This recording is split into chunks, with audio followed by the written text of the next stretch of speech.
Berkali-kali saya bahas soal brand dan berkali-kali pula saya bilang bahwa brand itu adalah salah satu dari sedikit terminologi di marketing yang paling banyak dibicarakan. Nah, menariknya dengan berbagai perkembangan di dunia marketing, apakah ilmu brand juga berkembang? Dan gimana pula dampaknya terhadap brand-brand kecil yang harus masuk ikut bersaing menantang brand-brand besar? Halo, saya Ignatius Untung, selamat datang di Marketing.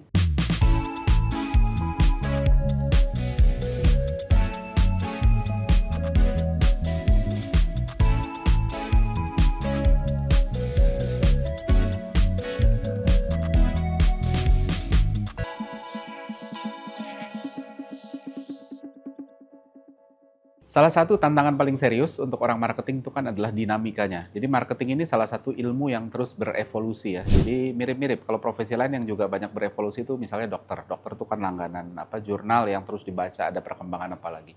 Mirip-mirip sama marketing. Coba contohnya misalnya pertama pemilihan channel. Dulu kita nggak bisa bayangin bahwa TV akan punya saingan karena TV begitu dominan. Begitu juga dengan koran. Sampai Kompas dulu satu-satunya media yang bisa terapin PBB, Pay Before Broadcast. Jadi pengiklan harus bayar dulu sebelum iklannya tayang. Media lain mana ada yang bisa gitu. Urusan diskon pun juga sama. Ketika berbagai macam media pasang harga iklan tinggi, tapi diskonnya dibanting luar biasa gitu ya. Kompas itu stick dengan diskon yang amat sangat kecil. Jadi membuktikan bahwa memang sebegitu powerfulnya media-media zaman dulu. Tapi sekarang gimana? Minggu lalu saya dapat kesempatan untuk beli Kompas gitu ya, harganya tidak semurah dulu mungkin karena iklannya sudah nggak banyak gitu ya. Sudah tidak setebal dulu juga, tapi bagus bisa bertahan karena banyak yang sudah mati. Jadi luar biasa kekuatan Kompas gitu ya. Tapi ada banyak channel lagi yang berubah total gitu ya. Begitu juga dengan marketing investment. Kalau dulu cuma punya budget kecil, butuh mujizat ya untuk bisa stand out karena nggak punya duit untuk borong media. Dan uang itu suka nggak suka bisa membeli exposure kan kurang lebih begitu. Jadi mau sekeren apapun produknya bisa kedodoran di amplifikasinya kalau budgetnya nggak gede. Nah sekarang kita lihat banyak banget brand dengan modal dengkul dalam tanda kutip bisa punya traction yang lumayan diomongin dan direferensiin.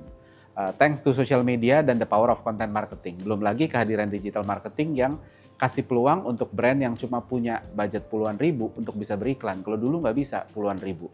Orang harus jutaan gitu ya, not even 100 ribu gitu ya. Sekarang digital marketing bisa. Nah, dulu juga jalanin marketing itu butuh otak, tapi juga butuh nyali, karena nggak banyak yang bisa diatribut. Kalau minim pengalaman, pasang iklan kayak pasang lotre rasanya. Dapat nggak ya, kena nggak ya, ini targetnya, dan lain sebagainya. Dan makin deg-degan lagi karena nggak bisa budget kecil. Jadi budgetnya gede, jadi kayak pasang lotrenya gede gitu. Tapi sekarang banyak channel yang bisa diatribut. Dan bahkan dengan budget yang relatif lebih terjangkau. Jadi kalaupun nggak berhasil, risikonya juga kecil gitu.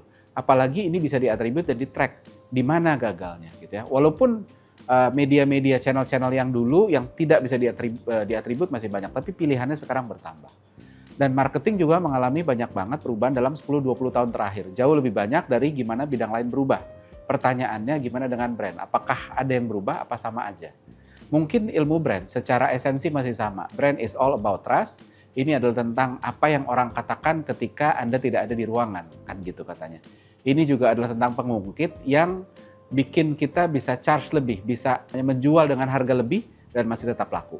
Tapi ada beberapa hal yang berubah. Apa aja itu? Yang pertama, brand itu bisa dibangun dalam waktu yang relatif lebih singkat dari sebelumnya. Dulu sulit banget untuk punya brand baru, bisa punya traction yang luar biasa cepat, kecuali punya uang yang banyak. Karena time is money. Kalau nggak mau nunggu, ya udah bayar aja. Beli exposure, beli reach, impression, frekuensi dengan cara borong media. Dominasinya bisa kelihatan di berbagai macam media. Kayak contohnya Meikarta beberapa tahun lalu melakukannya. Tapi balik lagi, bahkan ketika bisa membeli waktu, lalu apakah masuk secara ROI? Gitu ya. Jadi dulu sulit banget untuk brand bisa punya traction yang luar biasa cepat dan butuh waktu untuk bisa compete dengan brand-brand besar yang udah keburu ada di market. Bahkan untuk punya pangsa pasar yang kecil aja tuh lumayan sulit gitu. Tapi sekarang nggak sedikit brand yang bisa punya traction yang baik dalam waktu yang relatif lebih singkat. Dan juga budget yang relatif lebih sedikit dibandingkan yang dulu-dulu. Contohnya apa? Di kategori sepatu, saya sebut satu brand, ada brand Kangki gitu ya. Sepatu buatan lokal punya traction yang relatif lebih cepat dibanding pemain-pemain baru di masa lalu. Yes, Kangki memang masih belum bisa sejajar melawan pemain global kayak Nike, Adidas, Reebok dan sebagainya. Tapi sebagai pendatang baru, traction-nya lumayan bagus dan mereka melakukannya bukan dengan jor-joran marketing budget kayak brand Sultan yang zaman dulu gitu ya. Bahkan kalau dibandingin dengan brand-brand lokal yang dulu pernah bersaing dengan brand multinasional, ini pun juga bahkan masih lebih oke gitu. Jadi Kangki punya rapport yang tidak kalah gitu, dan ini didapat dalam waktu singkat dengan budget yang lebih minim. Yang kedua, kalau kita lihat di kategori gadget aksesoris gitu ya. Gadget ini nggak harus gadget buat yang kita pakai, tapi termasuk IoT, Internet of Things, smart home dan lain sebagainya. Ada satu brand namanya Bardi. Brand yang menawarkan rangkaian produk small appliances ini juga punya punya penetrasi yang luar biasa dalam membangun traction. Mirip kayak Xiaomi kalau di luar negeri ya, walaupun Xiaomi juga ada di sini. Apa aja dijual sama mereka, CCTV, smart lock, sampai dispenser makanan hewan yang bisa dikendalikan jarak jauh melalui aplikasi di smartphone. Jadi kategori ini jelas bukan kategori yang yang sudah ramai pemain mungkin ya, tapi entry barrier-nya tinggi karena orang ada dilema. Kalau harganya tinggi orang nggak berani beli gitu ya, karena aduh kok harganya tinggi, brandnya brand baru, terlalu beresiko. Tapi begitu harganya murah, orang nggak percaya kualitasnya. Masa iya sih bisa begini tapi harganya segitu, jadi serba salah.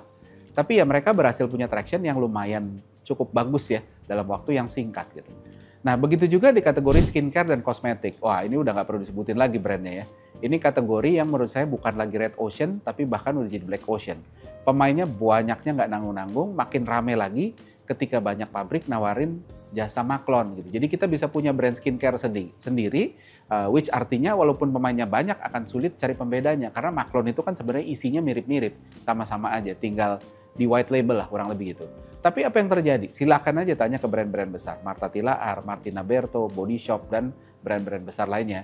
Mereka yang udah kenyang bertarung dan ngadepin pesaing yang kayak apapun juga selama berpuluh-puluh tahun, sekarang juga dibikin geleng-geleng kepala ngadepin persaingan yang luar biasa. Dan kalau dilihat, brand baru yang ada di pasar, ada Something, White Lab, Cosera X, dan puluhan brand lain gitu ya. Mereka bertahan dan punya traction yang lumayan. Sampai bisa ada Beauty Expo yang ramenya bisa ngalahin pameran mobil. Dulu cuma pameran mobil yang rame. Sekarang Beauty Expo, pameran produk-produk kecantikan, skincare, kosmetik, dan sebagainya. Artinya memang tractionnya bagus. Nah, kenapa mereka bisa begitu? Kenapa brand-brand baru ini bisa masuk menantang brand besar dengan dalam waktu lebih cepat?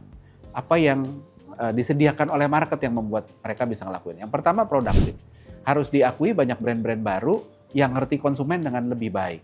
Mereka bikin produk yang fit dengan selera pasar. Desainnya keren, relevan banget sama selera pasar. Nggak jadul, nggak murahan, harganya juga masuk dengan kantong marketnya. Mereka kan sebagai brand baru, nargetinnya pasti yang kelompok yang bawah, yang Gen Z ya, penghasilan masih terbatas, banyak maunya gitu ya, tapi duitnya terbatas gitu. Tapi mereka juga nggak mau punya produk atau beli produk yang jelek-jelek banget. Makanya mereka open banget sama brand-brand baru ini, karena budgetnya masih belum ngejar untuk beli brand-brand yang udah established. Jadi brand-brand baru ini jadi opsi yang menarik. Nah, offernya pun relevan dengan kebutuhan mereka. Kangki modelnya keren, nyaman, harga masuk, nggak malulah untuk dipakai. Begitu juga dengan Bardi, serving kaum rebahan yang amat sangat, kalau bisa santai aja cuma klik di smartphone, why not gitu ya. Praktis untuk macam-macam, mulai dari CCTV yang nggak perlu instalasi yang ribet kayak zaman dulu. Harus tarik kabel lah, harus inilah, harus itu. Sampai saklar yang bisa dinyala matiin dengan HP dari jarak jauh. Saklar apapun, mau saklar lampu, mau saklar colokan stop kontak, apapun itu dia. Gitu. Sampai lagi bahkan ke dispenser makanan anjing atau makanan kucing yang bisa dikontrol dari jauh dengan HP sehingga konsumen bisa pergi liburan tanpa pusing mikirin anjing dan kucingnya yang ada di rumah. Karena dia bisa kontrol, jamnya ngasih makan, terus habis itu dikasih. Jadi sesuai banget dengan gaya hidup mereka. Skincare juga sama, terutama di bagaimana brand-brand lokal pendatang baru kasih opsi dengan harga yang lebih terjangkau, dengan kualitas yang juga good enough gitu ya. Nah, yang kedua adalah channelnya sekarang banyak tersedia channel murah yang masif dan efektif. Ini mungkin jadi pembeda yang signifikan ya. Jadi ketika brand-brand besar sibuk dengan strategi yang komprehensif, dengan belanja media yang jor-joran, kualitas produksi yang juga well polished gitu ya, brand-brand pendatang baru ini nggak punya banyak pilihan, budgetnya terbatas sehingga mereka dipaksa untuk memanfaatkan yang ada apa sih dan yang terjangkau untuk mereka. Salah satunya social media. Jadi harus diakui brand-brand pendatang baru lebih ngulik soal social media ketimbang brand besar. Sebagian karena memang nggak punya pilihan dan nggak punya banyak uang juga gitu. Nah menariknya, secara kebetulan ada behavior yang berbeda di social media, terutama di TikTok.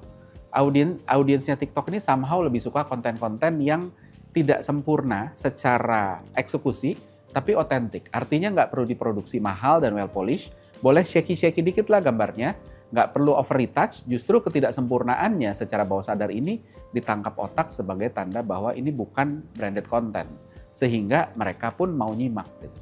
Nah, sementara materi-materi brand-brand besar yang terlalu polish gitu ya, malah jadi di-skip karena secara instan langsung dikenali sebagai iklan dan konsumen nggak mau lihat iklan. Bukan itu tujuan orang buka sosmed gitu ya.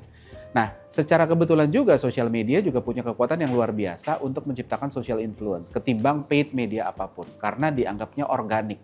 Karena batasan durasinya juga relatif lebih lega ketimbang iklan yang patokan durasinya ada entah 6, 15, 30 atau 60 detik. Sehingga ketika nggak punya batasan durasi, narasi storytellingnya juga lebih bebas, lebih leluasa. Dan ketika rasanya bukan seperti iklan, akhirnya orang mau nyimak dan bahkan mau memviralkan. Sesuatu yang paid media yang nggak bisa lakukan. Gitu. Fasilitas untuk di-share, karena paid media nggak bisa di-share gitu ya. Nah, dengan sosial media, konsumen nggak lagi juga jadi konsumen doang, tapi mereka juga jadi produsen. Dan brand-brand pendatang baru banyak yang tahu gimana caranya manfaat ini. Bikin audiens mau post di sosial media mereka, experience positif pakai produk, testimoni dan lain sebagainya. Akhirnya menciptakan social influence. Nah, di sisi konsumen juga ada perubahan. Konsumen sekarang, terutama yang muda, punya karakter yang secara tidak langsung kasih celah untuk brand pendatang baru untuk bisa punya traction. Pertama, mereka belum punya uang banyak, daya beli masih kecil, seperti tadi udah saya singgung. Jadi brand-brand pendatang baru yang belum gengsi jual lebih murah jadi pertimbangan karena harganya masuk. Kedua, mereka nggak suka konten-konten propaganda satu arah seperti zaman-zaman dulu. Nah, brand-brand besar ini terlambat belajar hal ini. Mereka masih satu arah, jualan kecap lah ya, wah produk saya paling bagus dan sebagainya. Banyak yang masih stick dengan cara-cara lama, caranya paid media gitu. Mereka adalah konsumen yang kritis, mereka nggak suka dibohongin, toh mereka punya akses ke informasi, yaitu sosial media, termasuk cek ke pengguna-pengguna lain, review dan lain sebagainya. Ketiga, brand pendatang baru dengan resource terbatas itu berusaha memaksimalkan apapun yang dimiliki, bikin brandnya ada di mana-mana secara efisien. Cocok dengan karakter konsumen muda yang mau explore. Ketika mereka explore di internet, zaman sekarang begitu pembeli kepikir satu produk, yang pertama dilakukan adalah cari dulu di Google, cari dulu di TikTok, di Instagram, di YouTube dan sebagainya. Nah, brand-brand yang masih baru ini paham banget itu sehingga mereka menyediakan berbagai macam informasi di berbagai macam channel tersebut. Informasinya lengkap, jadi social proof-nya tersedia sehingga mereka nggak minder pakai brand pendatang baru. Keren kok, orang banyak yang pakai. So, apa yang kita bisa pelajari? Yang pertama, market akan selalu berubah. Teknologi merubah cara orang menyikapi sesuatu, termasuk bagaimana orang mencari informasi produk dan memilih informasi apa yang mereka mau lihat. Maka dari itu, mindset dan kemampuan paling penting adalah tentang gimana kita mau selalu ngerti market. Ngapalin teori marketing tuh nggak pernah cukup. Butuh ngerti market, ngerti manusia, ngerti kapan mereka mulai berubah, kenapa mereka berubah, sehingga tahu gimana harus menyikapinya. Prinsip brand saya yakin selalu sama. Brand dibentuk di benak konsumen, jadi ketika behavior konsumen berubah, maka cara brand bisa dibangun di benak konsumen pun perlu di-adjust. Tapi prinsip bahwa itu terbentuk di benak konsumen masih sama. Sehingga kebutuhan untuk ngerti konsumen dan bagaimana konsumen berpikir, mengambil keputusan, mencerna informasi, itu akan malah jadi terkonfirmasi. Oke, seperti biasa ada kuis, pertanyaannya sebagai berikut.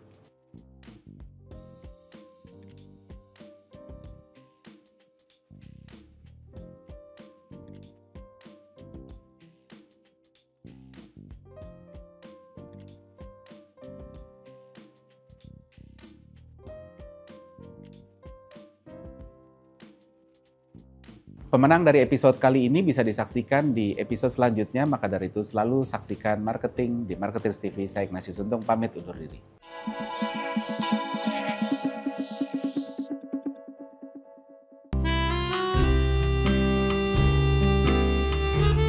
Gimana? Seru-seru kan videonya? Kalau suka, jangan lupa komen dan like ya. Masih banyak juga nih video-video yang keren-keren lainnya, gitu kan? Dan jangan lupa subscribe juga Marketers TV di sini nih.